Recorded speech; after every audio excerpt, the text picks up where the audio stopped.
The following is intended for mature audiences. Viewer discretion is advised.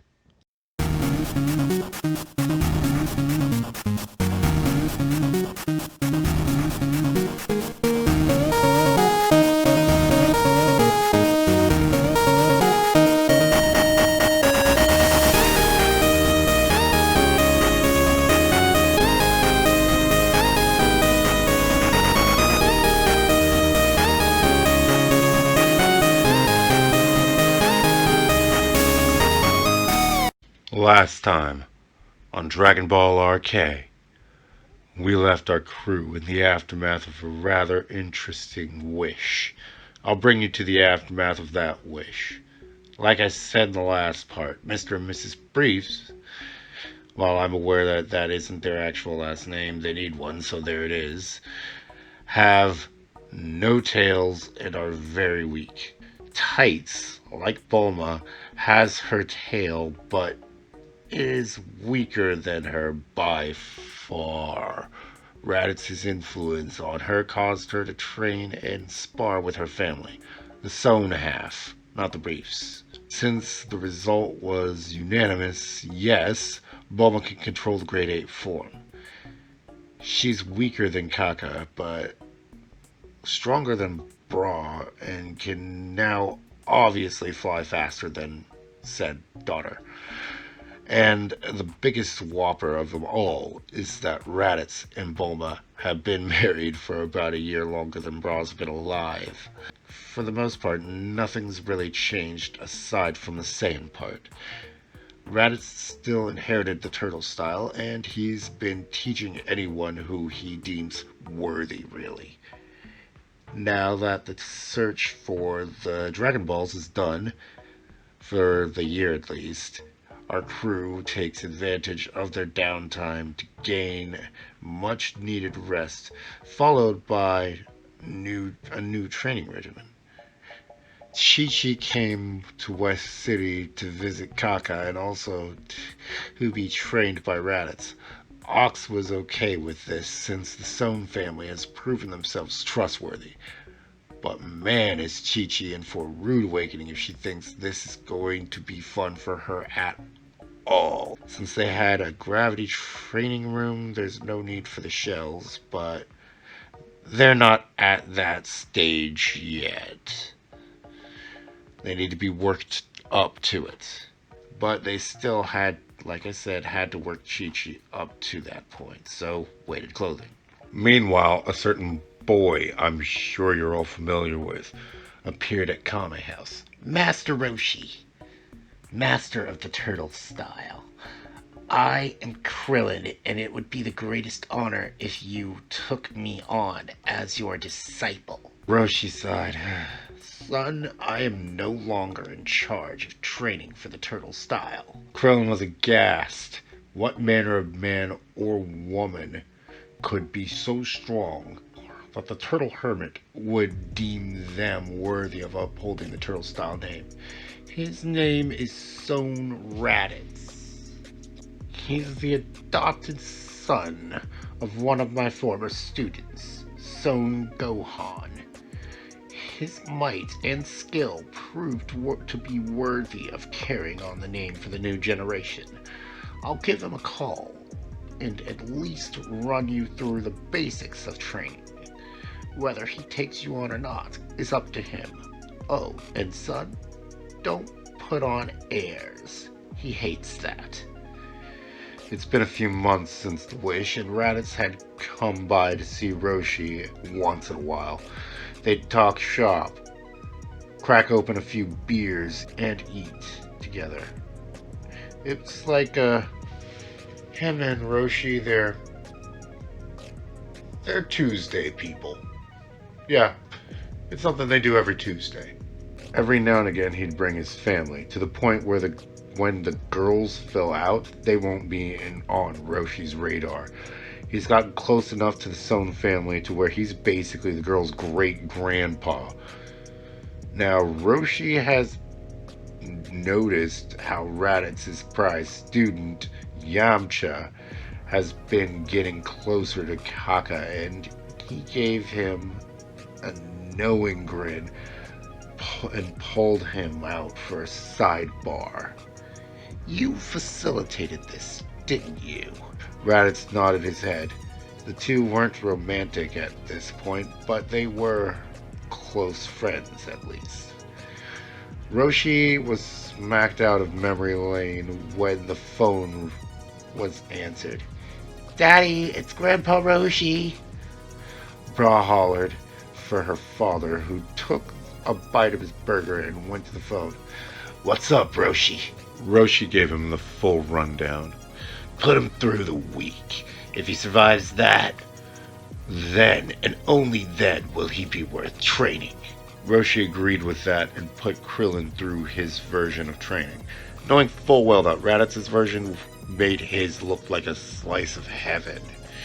Since Raditz had asked Roshi to do this, the find me a pretty girl thing didn't even happen. But don't worry, I've got plans for launch. Krillin got everything packed into a week. The shell, the bees, the farming, the swimming, and most importantly, the rock. That last part took him a few days to do, but since he's just a normal person at this point, but he still managed to do it before Raditz made his way to the Kame house. Krillin had barely passed, and that got a grin out of the old man. Not even a day later, Raditz lands on the Kame house. The look on Krillin's face was priceless when he saw him flying. Raditz got a good look at Krillin's power level and muscle tone. Good. You've grown. You seem to have the basic qualities needed for the training.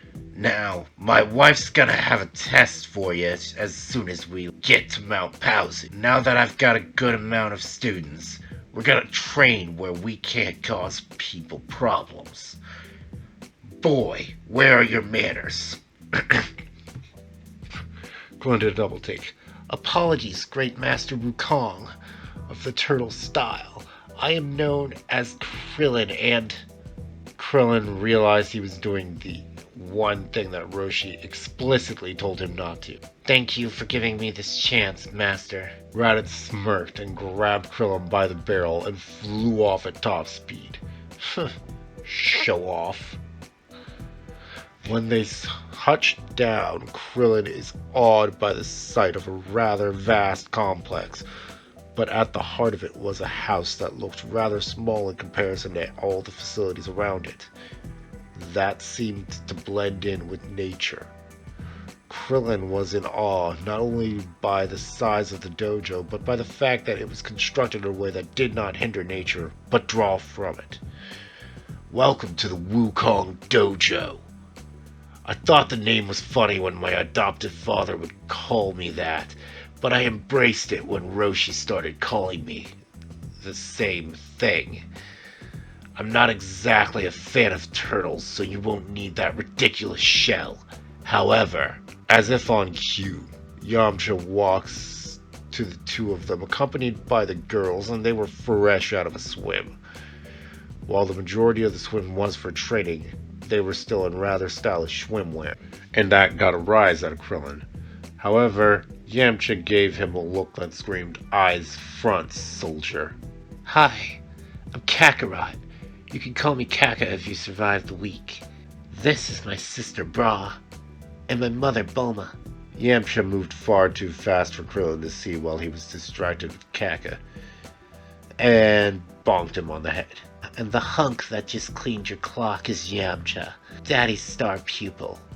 Short of myself, that is. Krillin introduced himself and didn't even get mad, since he had hoped that he'd attain speed like that, and it was more of a smack than a punch. Yamcha was holding back. He found that out when they shook hands and he nearly crushed it. Yamcha, stop flexing on the newbie. Here you are, honey. The fact that Bulma was a mother was showing in full force, and her husband gave her a look. Those shall fit you rather well. Oh, they're weighted and heavier by far than that shell. Once you don't feel the weight anymore, we'll step it up a notch, then repeat. After that, the real fun begins. Yamcha, I know you just finished your workout, but would you mind taking the newbie for a test run? Yamcha nodded, and as soon as Krillin was dressed, he got to work on him. The training consisted of sparring, cardio, running away from dinosaurs, and even supplementary lessons. Bulma was a decent teacher. Alright, that's it for the day, Krillin.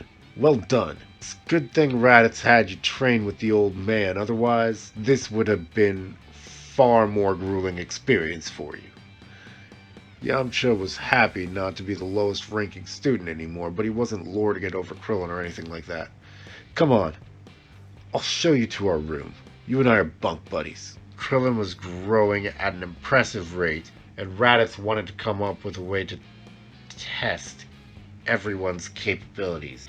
That's when he remembered advertisement for the World Martial Arts Tournament. That would do great for a test of their might, and the prize money never really hurt. But then again, they're not exactly hurt for cash, Capsule Corp and whatnot. He'd probably funnel the most of the money through a charity, truthfully. Not long after Krillin had gotten used to his training, a ruckus could be heard. Krillin sensed a key that he wasn't familiar with. Yamcha made a judgment call to pull back and observe the newcomer. Kaka was interested as well, but Kaka, back me up on this. We need to tread with caution. Kaka nodded her head and held back. However, Bra was long gone. Bra made her way to the key source. Hi, lady. My name's Bra. What are you doing out in the mountains? The blonde that we know as Launch was surprised by this. I'm just hiding out for a bit. There ain't nobody that would come looking for me up here in this downpour. Of course, Launch realized that she had answered the question, and when she noticed other people, she actually grabbed Bra. Of course, she wasn't really scared, though. Bra, I mean. Sure, Launch had guns, but we all know at this point in the timeline that's not really a problem when you consider their power levels in the first place, and Launch is just a normal girl. Well, as normal as Launch can get, that is. Are you deaf and blind? I got this girl at gunpoint over here. Now back off! They're not even scared. Bruh, stop playing and end this charade already. This is just sad. Bra did that exactly as her sister ordered and took Launch down. When Raditz woke up due to the fuss, Bra says, "Hey Daddy, can we keep her, please?" Both sets of parents sighed, but they had no reason to say no, really. Obviously, the guns were taken care of. Hey Dad, want me to put her through basic? Raditz looked at Bulma, and Bulma nodded. Go on ahead, Kaka. Just be careful handling her. Launch, unlike the rest of them, wouldn't really progress the level of future Z Fighter, but she's got a good set of gains, at least for Dragon Ball. And she could trounce any common thug that came her way, to the point where Raditz would share his idea with everyone. While Launch liked the idea, she knew she wasn't quite Tenkaichi Budokai material at this point. So as far as entering the actual tournament, when we get Raditz, Bulma, Kaka, Yamcha, Krillin, Chi-Chi, and Bra. Launch may or may not have placed some bets on her people to make it to the quarterfinals, and boy, would that pay off. But not quite yet. Krillin still has to deal with his bullies. Considering how insignificant they are, I'm not even gonna bother giving them screen time. Due to all this mayhem, Nam is the only one that wasn't a part of the Dragon Team to get into the quarterfinals. His fight with Ronfon happened just before that. I swear to all I hold holy, I randomized these fights. So here are the fights. Raditz versus Nom. Raditz had asked Nom why he was so serious, and he got a serious answer. Nom's village would not survive without water, and he had hoped to win the prize money to alleviate the strife. Even if Raditz threw the match, he knew none of his kids would even consider it. Instead of playing with his food, Raditz pulls a Byakuya and wins. But of course he pulls a sidebar with Nom. Take this. It's a rather strong capsule. It will hold a massive amount of water. Also, here. He hands him another capsule that contains, well, food as well. Thank you, sir. Think nothing of it. You might even get relief from Capsule Corp. Now, enjoy the tournament as a spectator, though. Yes, sir. Of course. The next round was Krillin versus Bra. Krillin is quite cunning and makes her work for it. He had considered grabbing her tail, but he considered that to be a low blow, so he wouldn't even go for that. And besides, I think out of all of them, Bra's probably the only one that still has the tail weakness problem, considering her age, but she'll get over that pretty soon. They were told to hold back in the early stages, but now they didn't exactly have to do that. So for this moment, Krillin and Bra are pretty close in height, so it matches up. Now they're fighting at a rate of speed that the normal eye can pick up, so no blurs. No one was throwing Krillin shade for fighting Bra at all. She was a fighter in the tournament, and she made it this far, so it proved that she was, well, not to be messed with. Now, they were after the same thing. A W. Something that Krillin would not have today. Bra won her fight, but she visibly gulped at who she would have to fight. Her dad. The next fight is Bulma versus Chi-Chi. And I'm not even gonna bother verbally illustrating it. Bulma takes the W. Chi-Chi was nowhere near ready enough to beat her. The last fight of the quarterfinals was Yamcha versus Kaka. And while this may very well seem like a foregone conclusion, it was a very, very close fight. Whenever Kaka would push her limits, Yamcha would do the same. It came down to the final clash of Wolf Fang Fist versus Monkey Fist. This was close enough in my head that I considered flipping a coin or asking the Deadites in the Boneyard, but my logic dictated that Kaka won. Yamcha had taken the style well, but Kaka had years of training in it and was a Saiyan after all. Bra fought her father for a few minutes and then gave up. She had her victory in lasting far longer than she thought she would. Bulma was at conflict with her two natures, Saiyan and intellectual. The Saiyan part of her wanted to have a good fight with her daughter, but the intellectual part knew she didn't stand a chance at winning, and in the end she gave up.